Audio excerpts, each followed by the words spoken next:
Next, have a plan. In case you have to evacuate, build a go bag of cash, prescriptions, phone chargers, and important documents like insurance policies and other personal and financial records. Take photos of whatever you own that is valuable in case it gets destroyed. Know your evacuation plan and how to connect with your family after the storm. Write down their phone numbers on a piece of paper if you have not memorized them. Visit knowyourzone.nc.gov for more information. And finally, do not drive through flood waters. Too many people have died driving into flooded roadways. Don't do it. You do not know how deep the water is or how fast it is running. So please, don't drown, turn around. We do not want you to become a casualty of Hurricane Erin. With ocean overwash, we anticipate impacts to our roadways, especially NC Highway 12. For the most up-to-date roadway information, visit drivenc.gov. For more information about the storm, preparations, evacuation orders, open shelters, or other important tips, visit readync.gov/Erin. Our American Sign Language interpreters today are Mark Lineberger and Stephen Holland. Behind the scenes, our Spanish language interpreters are Jackie Matevier and Yasmin Palizzi. At this time, I'll turn it over to Director Will Ray. Thank you, Governor, and good morning, everyone. Erin remains a dangerous hurricane, but as the governor mentioned, the storm is forecast to remain offshore. While it may fluctuate in strength over the next day or so, Erin will remain a hurricane while making its closest approach to North Carolina late today and into tomorrow. The system is expected to turn northward today and then northeastward tomorrow, gaining forward speed while moving away from North Carolina. A tropical storm warning is now in effect from Beaufort Inlet north to Duck, and a storm surge warning is now in effect from Cape Lookout to Duck. If you've been asked to evacuate, please do so now, before conditions deteriorate and roads become impassable. Do not drive around barricades and do not drive through flooded waters. You cannot judge the depth or speed of floodwaters from inside your vehicle. I want to remind everyone, regardless of the track of the center of the storm, dangerous conditions can be felt far from the eye, especially with a system as large as Erin.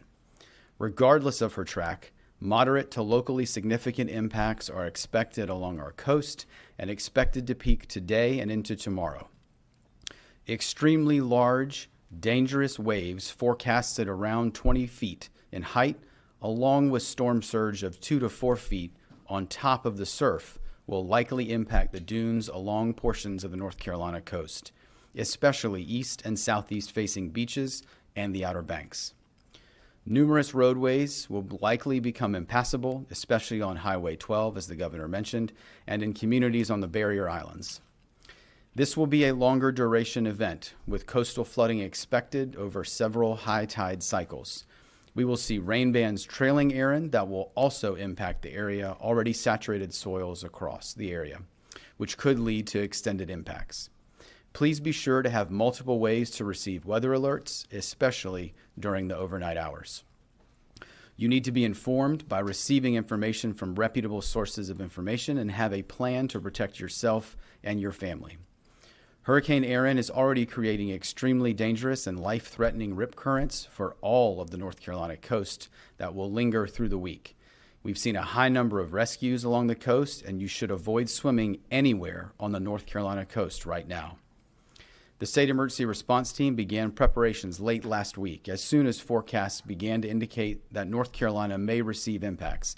And today, the State Emergency Operations Center is activated, as is our Regional Coordination Center East in Kinston, to facilitate the movement of resources and commodities into impacted communities and to support local response. Yesterday, North Carolina Emergency Management deployed 3 of our state's swiftwater rescue teams from partners in the North Carolina Marine Patrol, North Carolina Wildlife Resources, and a joint team made up of the Wake Forest Fire Department and Knightdale Fire Department, as well as 3 of our state's search and rescue task forces from Buncombe County, the Charlotte Fire Department, and the Greensboro Fire Department, all of which have water rescue, structural collapse, and wide area search capabilities. These search and rescue assets are positioned in eastern North Carolina to quickly respond to assist first responders and local emergency managers with response needs. We've activated approximately 200 North Carolina National Guardsmen with high clearance vehicles and positioned them across the coastal plain to support quick response into those impacted communities. Aircraft have been placed on standby from the North Carolina National Guard and the State Highway Patrol to support rescue needs as well as movement of commodities, teams, or equipment. With the potential for roadways to be impassable for multiple days, we are also activating the additional heavy lift aircraft that the governor mentioned from neighboring states to support large-scale movement as a contingency plan. Our logistics teams remain ready to support commodity distribution from our warehouses and partners into those impacted areas. Additional local emergency managers and public safety personnel have deployed from non-impacted portions of our state to serve on incident management teams, which will assist those impacted communities. The North Carolina Department of Transportation has equipment and personnel staged and ready to clear roadways along the coast as conditions improve later this week, and the North Carolina Highway Patrol is working to ensure safe evacuation routes and that road closures are put into place when necessary. As the governor mentioned, there have been evacuation orders for visitors and residents in portions of Dare and Hyde counties, particularly Hatteras and Ocracoke, and those orders do remain in place. Anyone in those areas should heed these evacuation orders for your own safety and as well as other direction from public safety officials. For anyone evacuating that needs somewhere to stay, a state-operated shelter is open and is safely located in Warrenton. As the governor mentioned, pets are welcome at this shelter, and you can find information by visiting readync.gov/Erin. Finally, I want to mention that while all eyes are on Erin and its impacts to our coast and those communities, North Carolina emergency management personnel and our local emergency management partners remain also focused on facilitating recovery efforts across Western North Carolina. The Joint Recovery Office remains open in Asheville without interruption, as are the multi-agency recovery centers, which have served over 6,800 Helene survivors to date. Areas in our central part of the state have also recently experienced impacts from Tropical Storm Chantal, and those disaster recovery centers remain open in local communities that were impacted. State individual assistance is available to those Chantal survivors while we await a decision from the federal government on North Carolina's request for a major disaster declaration for public assistance, which would provide additional recovery resources to those impacted communities and our state. Please remain informed and have a plan to protect yourself today, tonight, and tomorrow if you are along our coast. I continue to be incredibly proud of the partnerships of our state emergency response team, public sector, private sector, nonprofits, and volunteer agencies at all levels, working together to support the 10.8 million North Carolinians we all serve. Together, we are stronger and more resilient. Thank you, Governor. At this time, happy to take questions from the room to any of the participants on the stage. Please just go to either side to ask your question. Thanks, Governor. Laura Leslie with WRAL. We reported yesterday that we're still waiting for hundreds of millions of dollars, I gather, from aid from FEMA. Can you talk about whether that's going to impact our ability to respond to Erin? And, has the federal government been a good partner in getting ready for this hurricane season? Well, I want to acknowledge and express my appreciation to FEMA and the Department of Homeland Security. Yesterday, we got word that about $85 million of the previously approved projects, that reimbursement will be released. We have not yet received the money, but every indication is that those funds will be coming shortly.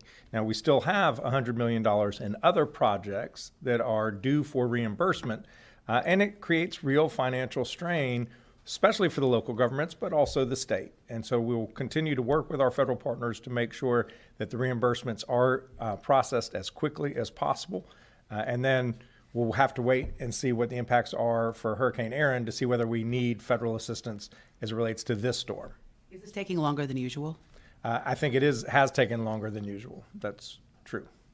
And just one follow-up question, and that's about reputable information. You mentioned that, and so did Director Ray. We've seen a lot of misinformation and AI on social media out there about this storm in particular. Is there anything the state can do about that? And what do you recommend that people do in order to make sure they're not getting taken in by scams or other misinformation? I think if you want to truly know what's going on with the storm, I would watch weather channels. I would watch local TV news. I would listen to the National Weather Service. I would go to those sources. I would not get my information from social media. It is just too easy for salacious, really dramatic stories to take root and spread like wildfire, even in a hurricane, because that's what people click on. Don't get your news from social media. If you see something on social media that sparks your interest, just go to a traditional website or news source and find out whether it's true. Thank you. Hi, good morning. Dina Harley with CBS 17. I have two questions. One being with Tropical Storm Chantal, you did not declare a state of emergency right away because that was not a statewide event, but this one isn't either. So can you explain the difference there? And then the second question, another financial one, we obviously still don't have a state budget, which means the rainy day fund also hasn't been replenished. If you can just talk about like state-wise financially how that works for storms like this while we're still waiting for a budget. Yes. In terms of declaring the statewide emergency, this was going to impact many counties. And when we saw the weather projections, we couldn't anticipate how far west it would go. And by declaring that state emergency, it enabled us to leverage a lot of resources. It also allowed us to make changes on our transportation regulations. The Highway Patrol has to, when there's a heavy truck, if they see a heavy truck, they have to stop it and ticket it if it is excessive in size. Well, by declaring the statewide emergency, we could allow the Highway Patrol to let these heavy trucks go on roads that are safe, not on bridges that can't sustain the weight, to pre-position to respond to whatever impacts the storm are. It also enabled us to reach out to our neighboring states. We don't have the big Chinook helicopters that can move food and water, so it allowed us to trigger that as well. That's why we did it. The Chantal was a much more localized event, but then we came to the conclusion that it would help to declare a state emergency to trigger the relief that was necessary for those impacted people. And then what was your other question was on the money? Yes. These guys have enough money in their account to respond to the storm. Clearly, we need to engage with the General Assembly to make sure that going forward, we have adequate resources to respond to storms like this. Thank you. Hi, Brandon Kingdollar from NC Newsline. I wanted to ask what you'd heard from the federal government so far in preparing for Hurricane Erin. Have you gotten any indication that you'll get maybe more cooperation from them than with other storms? In terms of the federal response, the nature of this storm is such that we haven't needed to call upon those resources to respond to the immediate aftermath of the storm. I'll have the director come forward and talk about his conversations with the Coast Guard and the EPA and others. We don't know what the extent of the damage is going to be. If it ends up being substantial, then at that point, we're going to have to reach out to the federal government to help us with the recovery, and we just have to wait and see. I'm hopeful that they will respond favorably. Okay, thank you. And why don't you talk about your response to the federal government? Thank you, sir. So I think just in follow-up, I think a couple of things. We have talked to FEMA leadership over the last couple of days daily about just impacts, what we're planning on, anticipated gaps or barriers, and what we may need. And so I think have very good open dialogue with senior FEMA leadership right now, if there should be a need, as well as out of our regional headquarters that's based in Atlanta. At this point, as the governor said, I think we're not anticipating significant federal resources to support response. I think as we move through the event, we will continue to reassess that. I think it's also important to note that here in North Carolina, and I think you've heard us talk about this before, we have what's called a FEMA integration team. So we actually have a small team from FEMA across their different parts of their agency that are embedded here with our team every single day. We work alongside with them, so they are here daily working with us. We also have some specialists from the National Hurricane Center that are also embedded with our weather team day to day. I think as the governor mentioned, I think one of the areas we are looking at that often impacts coastal events is when we see some of the coordination around abandoned vessels or derelict vessels, anything that could lead to hazardous materials being in waterways. And those are conversations we've been having over the course of this week with the various federal agencies, so EPA, U.S. Army Corps of Engineers, Coast Guard, on how we, one, support life safety missions in those impacted areas, but also have the right federal resources postured should we need it to deal with some of the infrastructure impacts there. Thanks, Will. Or the Governor, Dwan Hogard, WTVD. First things, after the response of Helene, and even now how folks there in the western part of the state are still recovering right now, what lessons have you learned from that major event, and how are you applying it to Hurricane Erin? And then secondly, I know you guys are having those conversations at the federal level. A lot of folks in the western part of the state were probably expecting something a little bit more, maybe from a state and federal level. How confident are you that the state will get what it needs from the federal government if you have to make that phone call? Yeah, we've had healthy working relationships with the federal government over these past 11 months since Hurricane Helene swept through western North Carolina. In terms of the extent of federal support, it has not met the need. If you put together, aggregate all of the different types of federal relief we've gotten, whether it was through FEMA or the U.S. Department of Transportation or the Army Corps of Engineer or whatever Small Business Administration, we're at about 8% of the overall damages, which was $60 billion. So we're grateful for every dollar that we get. But when you look at historically other major storms, the average is in the 40% range. Some storms got upwards of 70% of the overall damage in support from the federal government. So the federal government has not met the moment. We're going to continue to make our case to our congressional delegation and to the administration to urge them to support Western North Carolina to the degree that is necessary. In terms of what lessons that are learned from that relationship to the east, we just have to wait and see what the extent of the damage is and whether it has any impacts on our ongoing ability to get the support we need from the federal government. I think these folks, they know how to respond to a storm. They know how to analyze the type of storm that's coming. They know what assets to pre-position. There are 4 different sites in eastern North Carolina where there are National Guard troops. There are the swiftwater rescue teams from other local government agencies and from state agencies that Will referenced. And so I have every confidence that they know what they need to do in order to respond to what's going to happen this week in eastern North Carolina. Are you expecting anything different from the federal government? It remains to be seen. I mean, we've gotten good response from our congressional delegation. They've been helpful at every step of the way. We now are at the next stage, which is we need a lot of help for Western North Carolina, and we hope that that funding will come. Thank you. Well, Hey, Governor Will Doran from WRAL. You spoke about the concerns with Highway 12. Director Ray spoke about that as well. And I don't know how many hundreds of millions of dollars the state has spent on that one specific road in recent years, but are there broader conversations that we need to be having about the viability of those roads or other coastal roads so that there isn't as much damage every single time we get a hurricane coming through? yeah, well, we'll just obviously have to wait and see what the extent of the damage is with this storm. Look, people love our Outer Banks. It's a national treasure, and you need to be able to get to them. We have ferries that take us to the islands, but this is an important road for North Carolina. There's so many people live there. There's so much tourism dollars that goes on that road. It is an important asset to the state, and we need to do everything we can to protect and preserve it.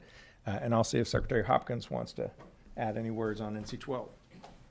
Yeah, thank you, Governor. First of all, I would agree. NC-12 is the interstate of the Outer Banks, and it's important that we keep it viable. We keep it where the goods, commodities, the tourists, and the residents can use it. Longer term, we are doing a number of studies, working with some the institutions, the educational institutions in the state, and also the local governments, looking at our assets out there and what we need to do as far as potentially making it more resilient, potentially relocating to a higher area and what we can do there. And there'll be ongoing studies as we move through, not just with NC-12, but also our ferry assets out at Ocracoke and Hatteras and other points on the Outer Banks. Thanks, Joe. Yes. Hey, Governor Patrick Thomas with Spectrum News 1. You touched a lot on evacuations, and I'm curious as to how much these evacuation mandates are sort of out of abundance of caution because of what has been learned from previous storms, from Chantal, Helene, up until now. Yeah, well, when there is a major storm, when there is flooding, there is great risk of death. And what we don't want is for people to die. And the local governments were the ones who declared the evacuation orders. They know their community, their geography, their evacuation routes the best. So we are supportive of those orders. We're going to do everything in our power to keep people safe. If you are on one of the two islands, Hatteras or Ocracoke, and can get off still, the ferries I think are running for another hour or two, we urge you to do that. And if you have not evacuated, make sure you batten down the hatches. And Governor, as a follow-up, what is your real level of confidence that FEMA will answer the call for what has already happened with Helene, but also because of what happened in Kirk County, Texas, and the slow response, that if anything does come of this with Hurricane Erin, they'd be able to help the state of North Carolina? Clearly, there's a lot of turmoil or consternation in Washington about what to do with FEMA. I mean, the president initially declared he wanted to get rid of FEMA. He's created a FEMA review council. I think the latest indication is that they're going to keep and reform FEMA. That is an outcome that I heartily embrace. There are things we can do that will help FEMA serve our people better. But we absolutely need the partnership of the federal government. These storms, this one appears to be localizing on North Carolina, but many of the storms hit an entire region. The scale of these storms are massive, $60 billion in Western North Carolina from Hurricane Erin. Those kind of resources don't exist in Western North Carolina to respond. Heck, our state two-year budget is $66 billion. So essentially we would have to forego the entire two-year budget just to get Western North Carolina back to where it was before. The only institution that has the kind of resources and the expertise on a regional level to respond is the federal government. That is why it is essential that we keep and improve FEMA on a going forward basis.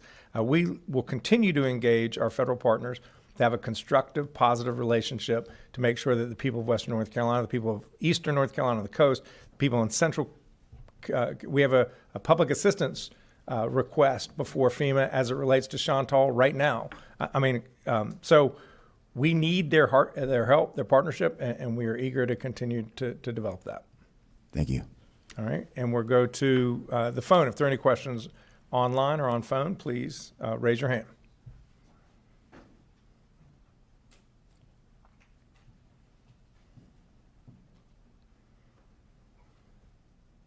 Zachary Turner, you raise your hand. Please unmute yourself and ask your question.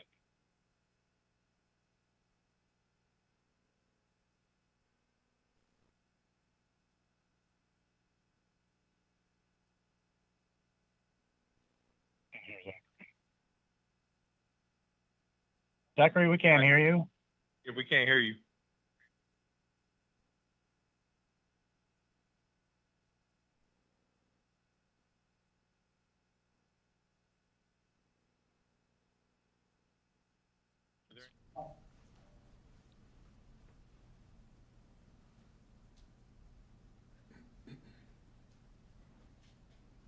All right. Thank you all for being here.